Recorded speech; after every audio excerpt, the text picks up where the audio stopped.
अन्वय मराठा आरक्षण आणि अन्य आरक्षणाच्या संदर्भात हा प्रस्ताव मांडला गेलेला आहे अध्यक्ष महोदय, आणि यावर चर्चा करण्यासाठी मी आपल्या इथे उभा आहे। मुस्लिम धर्माच्या आधारे आरक्षण देऊ शकत नाही, धर्माच्या आधारे आरक्षण देऊ शकत नाही, समजून घ्या। त्याच्यावर बोलतो, जरा थांबून राहा जरा तिथे। अध्यक्ष महोदय बोलू नका नाही, पण ते धर्माच्या आधारे देऊच शकत नाही, ते देण्याची इच्छाच नव्हती ते।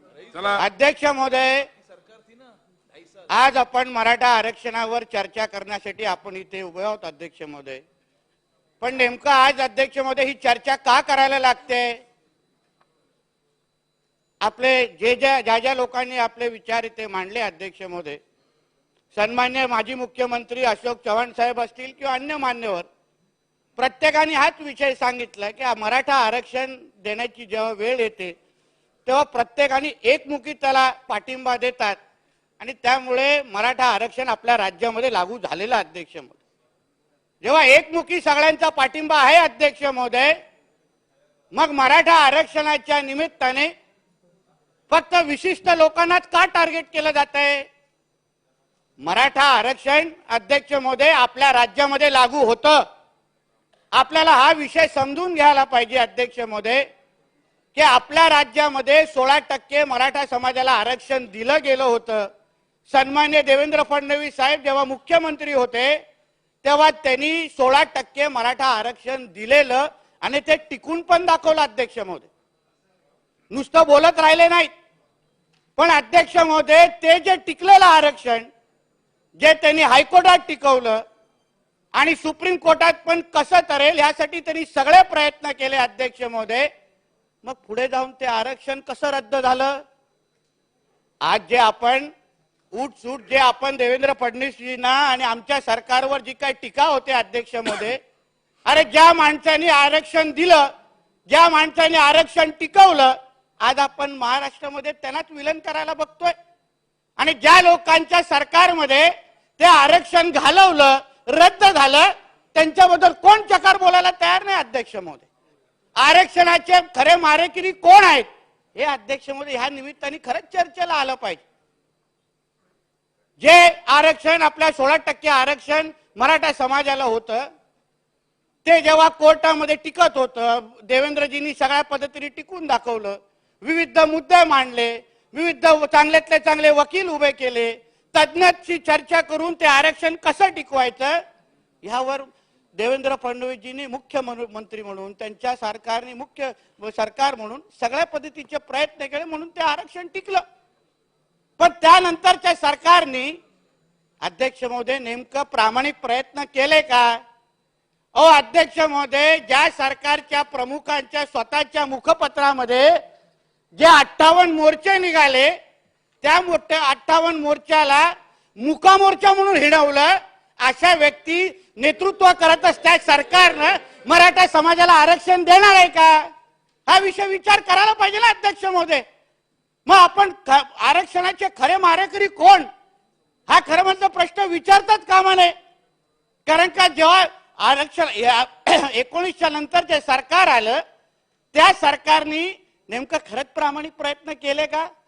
आता आमच्या अगोदरच्या ज्येष्ठ मान्यवरांनी विचार मांडत असताना सांगितले की ज्या अगोदरच्या सरकारने वकील दिले तेच सरकार आम्ही तेच काही वकील आम्ही पुढे केले, हे खोटं आहे अध्यक्ष महोदय, खरं नाहीये। 3 जे प्रमुख वकील होते त्याच्यामध्ये आमचे तुषार मेहताजी होते, ज्येष्ठ विधितज्ञ तुषार मेहता होते, आत्माराम नाडकर्णी होते, निशांत कातेश्वर होते। या 3 जणांना पण त्या सरकारने बदलला अध्यक्ष महोदय, त्यांना उभं राहायला दिलं नाही। हा विषय विचार करायला हवा अध्यक्ष महोदय। जे 1600 पानाचं परिशिष्ट तयार केलं गेलं अध्यक्ष महोदय, जे गायकवाड समिती नेमली गेली, त्या गायकवाड समितीने ज्या काही त्रुटी ज्याच्यामुळे मराठा आरक्षण भेटलं पाहिजे त्या त्रुटीचा अभ्यास केला, हिअरिंग घेतली आणि त्याच्यानंतर त्यांनी 1600 पानाचं परिशिष्ट व्यवस्थित तयार झालं। अध्यक्ष महोदय, त्यावेळीच्या देवेंद्रजींच्या नंतरच्या ज्या महाविकास आघाडीच्या नावाचं सरकार आलं अध्यक्ष महोदय त्याचं इंग्लिशमध्ये ट्रान्सलेशनच केलं नाही आणि कोर्टामध्ये दाखवलंच नाही अध्यक्ष महोदय. आणि मारेकरी म्हणतात कोणाला? अहो मारेकरी हे लोक आहेत ज्यांनी सरकार असताना एका बाजूला नुसतं केंद्राकडे ज्या काही झालं तरी बोट उचलायचं आणि जेव्हा जेव्हा कोर्टामध्ये तारीख होती अध्यक्ष महोदय यांचे वकील तिथे जाऊन काय उत्तर द्यायचं की अद्यापर्यंत आमची तयारी नाही, अद्यापर्यंत आमच्याकडे माहिती नाही. दोनदा अध्यक्ष महोदय कोर्टाच्या म्हणजे न्यायाधीशांनी तेव्हाच्या सरकारवर ताशरे ओढलेले आहेत अध्यक्ष महोदय. हे बोलणार नाही, फक्त एकतर्फी फक्त टीका करत राहायची, एकतर्फी फक्त चर्चा करत राहायची. अध्यक्ष महोदय जी काय हिंसा त्या निमित्ताने आता होते, जेव्हा सगळ्या जणांना आरक्षण हवंय, आमचे सन्मान्य राज्याचे मुख्यमंत्री यांनी छत्रपती शिवरायांची शपथ घेतली आहे. अहो छत्रपती शिवरायांची शपथ कुठलाही ज्वलंत मराठा कधीही खोटं घेऊ शकत नाही. आमच्या मुख्यमंत्री साहेबांनी घेतली आहे म्हणून मला विश्वासाने मी सांगतो कुठल्याही परिस्थितीमध्ये मराठ्यांना आरक्षण मिळणारच एवढी मी शाश्वती माझ्या सगळ्या मराठा समाजाला देतो अध्यक्ष महोदय, सगळ्या जणांना देतो. पण अध्यक्ष महोदय आता खरंच संशय यायला लागला अध्यक्ष महोदय की ह्या आरक्षणाच्या निमित्ताने जे काय आंदोलन उभे राहिली आहेत फार प्रेम येत आहे. आता जालन्यामध्ये जो काय आमचा भाऊ तिथे लढतोय फार प्रेम येत आहे त्याच्यावर. आता फार त्याला मोठं व्याख्या दिली जाते, तो असा आहे तो तसा आहे. पण जेव्हा तो अडचणीच्या काळात जेव्हा कोपर्डीच्या त्या आरोपींवर त्या आरोपींवर जे हल्ला त्यांनी आणि त्याच्या काही लोकांनी केला तेव्हा त्याला वाचवायला कोणच आले नाही अध्यक्ष महोदय ह्यांच्यामध्ये. त्याच्यामध्ये आमच्यासारखेच लोक त्याच्याबरोबर उभे राहिले आणि सगळ्या वकिलांसाठी पैसे दिले आणि त्या लोकांना बाहेर काढले. तेव्हा कोणच नव्हते आता जे कौतुक करणारे.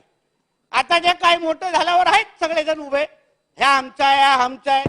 पण आता अध्यक्ष महोदय खरंच विचार करण्याची वेळ आहे की जे काय हे लोकांचं जे पाप आहे, जे काय मराठा आरक्षण हे लोकांनी रद्द केलं, यांची मानसिकता खरीच होती का मराठ्यांना आरक्षण भेटलं पाहिजे? की नुसतं डोलवत राहायचं, नुसतं गांभीर्य दाखवायचं नाही, नुसतं केंद्राकडे बोट दाखवायचं? कारण का बाकी सगळ्या गोष्टी महाविकास आघाडी मध्ये अतिशय प्रामाणिक पद्धतीने व्हायचं. वसुली कशी व्हायची, किती प्रामाणिकपणा व्हायचा. तिथे काही केंद्राकडे बोट दाखवण्यासाठी कोणच हिंमत करायचं नाही. दिवस रात्र वसुली तर व्हायची. म्हणून तर हे सगळं आज विरोधी पक्षामध्ये बसण्याची वेळ आली आहे. पण अध्यक्ष महोदय प्रामाणिक पद्धतीने जसं आमच्या देवेंद्रजीने आरक्षण टिकवण्याचा प्रयत्न केला, आरक्षण टिकून दाखवलं, तसे प्रामाणिक प्रयत्न अगर पुढे झाले असते ना तर आज राज्यामध्ये ही हिंसा झाली नसती. आज जे असंख्य आमचे मराठी तरुण ज्यांनी आरक्षणाच्या मुद्द्यावर जी आत्महत्या केली आहे ते आत्महत्या करण्याची वेळच आली नसती. म्हणून त्यांच्या सगळ्या जे काही जीव त्यांनी घालवलं त्याचे जबाबदार पण हे सगळे जण आहेत अध्यक्ष महोदय. हे मी तुम्हाला टणकावून सांगतो. कारण हे लोकांनी प्रामाणिक पद्धतीने प्रयत्न केले नाही म्हणून आज राज्यामध्ये ही परिस्थिती तयार झालेली आहे. म्हणून तयार झाली अध्यक्ष महोदय. अध्यक्ष महोदय एक व्यक्ती उपोषणाला बसतो, किती असं त्याला आता वर्षानुवर्ष तो बिचारा आरक्षणासाठी प्रयत्न करतो आहे, ठीक आहे, ते सगळेजण त्याच्या समर्थनात आहेत. पण जे काय आजूबाजूला जे काय घडतंय, जी काय हिंसा घडते आणि मग हिंसेच्या नावाने फक्त आमच्या देवेंद्रजींना टार्गेट करायचं, काड्या लावायचे, हे काय सगळे टीका करायची. मग ह्याच्या मागे नेमकं कोण आहे ह्याचाही अभ्यास अध्यक्ष महोदय करायला पाहिजे. तो स्वतःहून बोलतोय की त्याच्या हातात कोणी स्क्रिप्ट दिलेली आहे की बाबा तू असं बोल, बाबा कोणाच्या दुसऱ्या कुठल्याच नेत्यावर अध्यक्ष महोदय महाराष्ट्रात टीका होत नाही, कुठल्या दुसऱ्या पक्षावर टीका होत नाही. फक्त एक माणसाला टार्गेट करण्याचं काम चाललंय.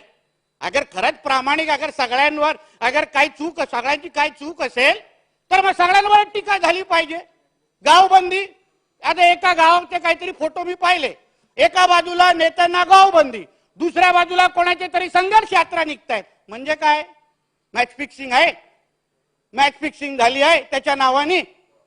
त्याच्यातले जे त्याच्या सभेच्या अगोदर जे व्याख्यान करणं, जे काही सभेची सुरुवात करणारे जे काही लोक आहेत, तो कारण प्रदीप सालुंके नावाचा आहे छत्रपती संभाजीराव नगरचा, आम्ही ओळखतो त्यांना.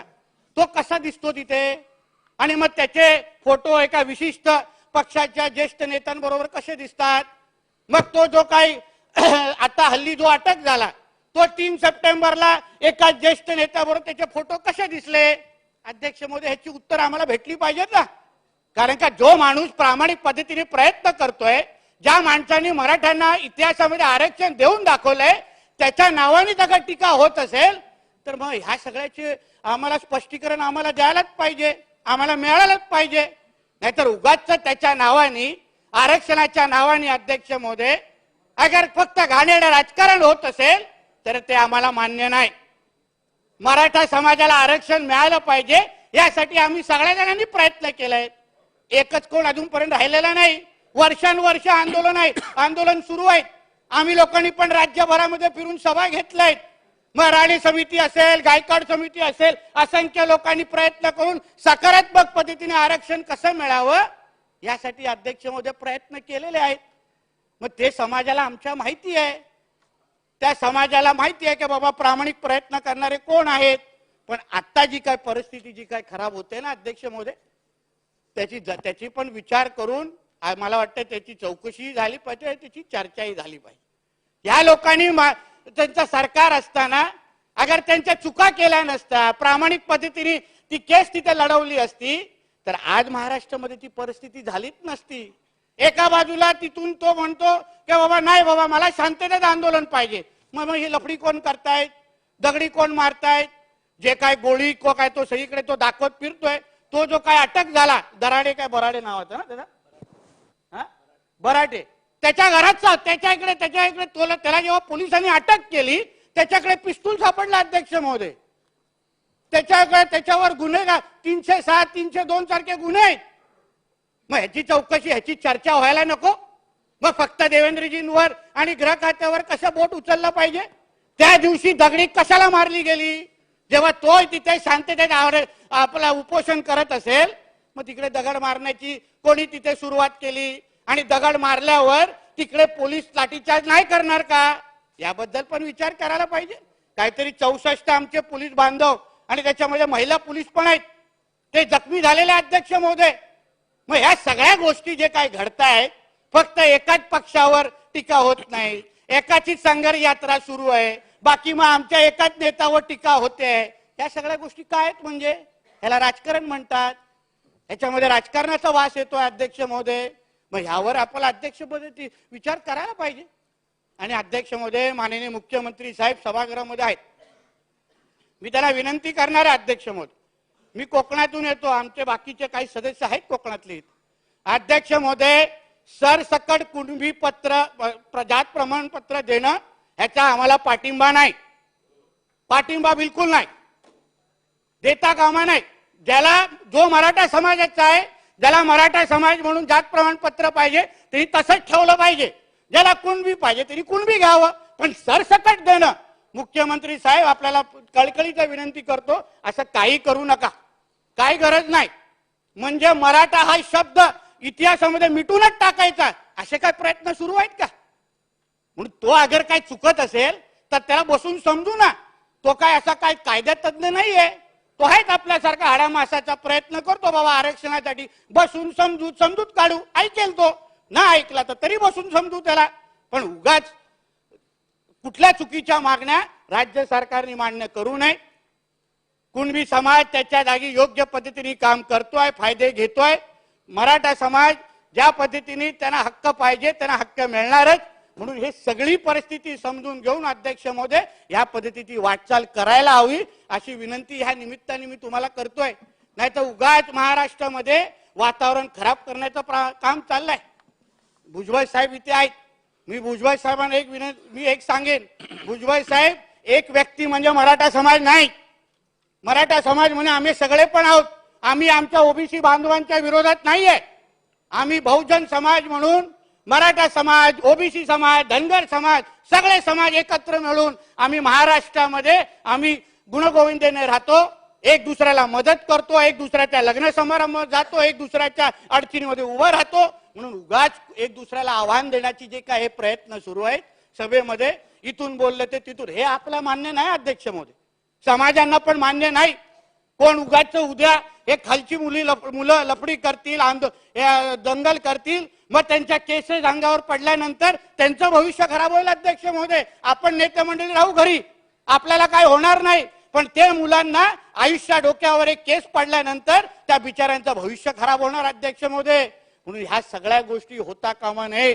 आपल्याला पाहिजे असेल तर चला आपण एकत्र व्यासपीठ तयार करू, त्याच्यामध्ये ओबीसी, धनगर, मराठा, आदिवासी सगळ्या लोकांची एकत्र सभा घेऊ राज्यामध्ये आणि सगळ्यांना सांगू की बाबा आम्हाला सगळ्यांना मराठा आरक्षण पाहिजे आणि कोणाच्याही दुसऱ्या आरक्षणाला हात न लावता आम्हाला मराठा आरक्षण हवंय, हे आमच्या लोकांची मागणी आहे. अध्यक्ष महोदय, आम्हाला 27% ओबीसी समाजाचं आरक्षण, त्याला 1% हात लावायचं नाही. अध्यक्ष महोदय, राज्य सरकार म्हणून डॉक्टर बाबासाहेब आंबेडकरांनी जी काही घटना लिहिली आहे त्याच्या 15(4) अनुसार राज्य सरकारला अपवादात्मक परिस्थितीमध्ये मागासलेपणा अगर राज्य सरकारने सिद्ध केला, जो राणे समितीने केला, मग गायकवाड समितीने केला आणि आता शिंदे समिती तेच काम करते, त्या अपवादात्मक परिस्थितीमध्ये आपल्या मराठा समाजाला राज्य सरकार आरक्षण देऊ शकतं. त्याच्यासाठी एवढं काय ते एवढं डोकं फोडण्याची गरज नाही. एवढं काय एक दुसऱ्याला आव्हान, तारखा आता 24 देणार, आता 1 देणार, काय चाललंय. अध्यक्ष महोदय, हाय सरकार सकारात्मक, हाय आमचे मुख्यमंत्री बोलतायत, आमचे दोन्ही उपमुख्यमंत्री बोलतोय, आम्ही सगळे बोलतोय की नाही बाबा आम्हाला मराठा आरक्षण द्यायचंय. मग धमक्या कशाला दिले जाते, मग आव्हान कशाला दिलं जात आहे. अगर आम्ही कोण बोलत असू की बाबा आम्हाला आरक्षण द्यायचं नाही, कोणाला काय आम्हाला अडचण नाही, मग ठीक आहे ना, ही सगळी परिस्थिती होणं. बरं, उगाच ही जे काय राज्याची काय परिस्थिती जी खराब करण्याचा प्रयत्न चाललाय अध्यक्ष महोदय, तो होता कामा नये. एवढी विनंती मी तुम्हाला आजच्या निमित्ताने करतोय. अन्य समाजाच्या आरक्षणाबद्दल पण उल्लेख आहे. धनगर समाजाला आरक्षण भेटलंच पाहिजे, त्यासाठी आमचं सरकार सकारात्मक आहे, काय त्याच्यामध्ये मागे पुढे बघणार नाही. त्याच्यापर्यंत धनगर समाजाला ज्या काही सवलती द्यायच्या आहेत त्या सगळ्या सवलती आमच्या देवेंद्र फडणवीसजींनी, आमचे शिंदे साहेबांनी. मी शर्वरी, सबस्क्राईब करा तिचा जागर न्यूज, शेजारी दिलेलं बेल आयकॉन म्हणजे घंटी दाबा, जेणेकरून तुम्हाला आमच्या साऱ्या अपडेट्स येत राहतील.